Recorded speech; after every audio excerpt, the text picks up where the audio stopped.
the opinion that I hold is that the Sharia does not require us to believe in Ya'juj and Ma'juj currently being trapped behind a wall at this point in time, and that their release is going to be one of the signs of the Day of Judgment.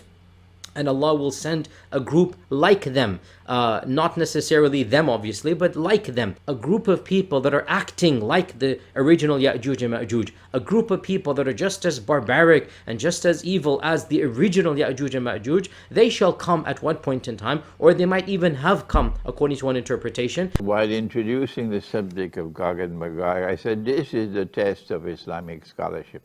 It is this subject which separates those who know Islamic eschatology and those who don't. The rabbis had ask Muhammad ﷺ these three questions, which only a prophet can answer. So you cannot find the answer in history. Ask him about the great traveler who travels to the two ends of the land. If this was a historical personality, anybody could answer it. But only a prophet could answer this. So it cannot be a historical personality. Yet I'm inundated. No, Sheikh, it was Cyrus. No, Sheikh, it was Suleiman. No, Sheikh, it was this or that and the other.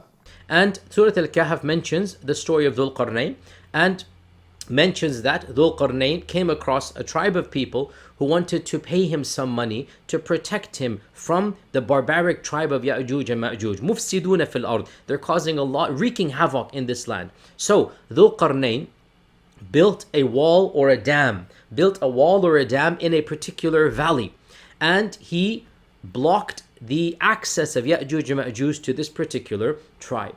Notice here, the Quran does not mention that Ya'juj and Ma'juj were trapped from all of humanity.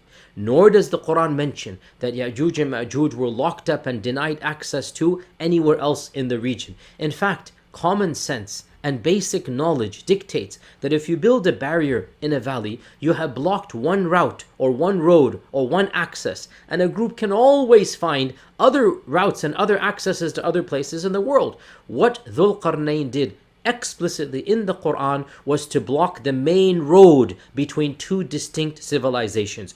Our Prophet said about Gog and Magog, he said the first of them will pass by the Sea of Galilee on their way to Jerusalem. And by the time the last of them pass by the Sea of Galilee on their way to Jerusalem, they say, there used to be water here.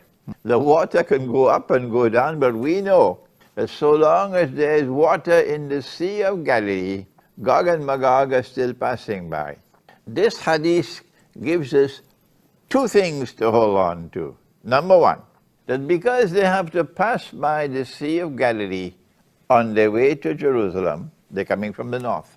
So if you're passing by the Sea of Galilee to reach to Jerusalem, you're coming from the north of the Holy Land. So we have to look for two bodies of water located to the right and to the left, the east and the west, north of the Holy Land, to find the geography of Gog and Magog. Are you following me? As for the second verse about Ya'juj and Ma'juj, is Surah Al-Anbiya verse 96, and it reads as follows: حتى إذا فتحت يأجوج ومأجوج وهم من كل حدب ينسلون. Until after Ya'juj and Ma'juj are let loose, futiha, they're allowed to go forward, and they are swarming down from every valley, every hill, ushering in the true promise. So this verse has been interpreted in a number of ways. I'm summarizing three of them. There's actually more than three. The first interpretation is the interpretation that is standard in the minds of many people, and it is found in a number of early references. Nothing, it's there, you can see it, and that is that futiha, to open up, is a reference to the closed gates of Alexander. Opinion number two, that the pronoun here, that they shall swarm down from every valley, is not a reference to Ya'juj and Ma'juj. Rather, it is a reference to mankind being gathered for the Day of Judgment. The third interpretation, they believed that Ya'juj and Ma'juj and the invasion and this opening that is referenced is in fact the Mongol invasion of Genghis Khan. then ipso facto you are claiming there was never a wall that they were trapped behind, and the notion of the wall being broken is not in the Quran. Futiha means let loose, not that the door opened. Now, if that is the case, then anybody who holds that opinion will automatically believe that Ya'juj and Ma'juj are civilizations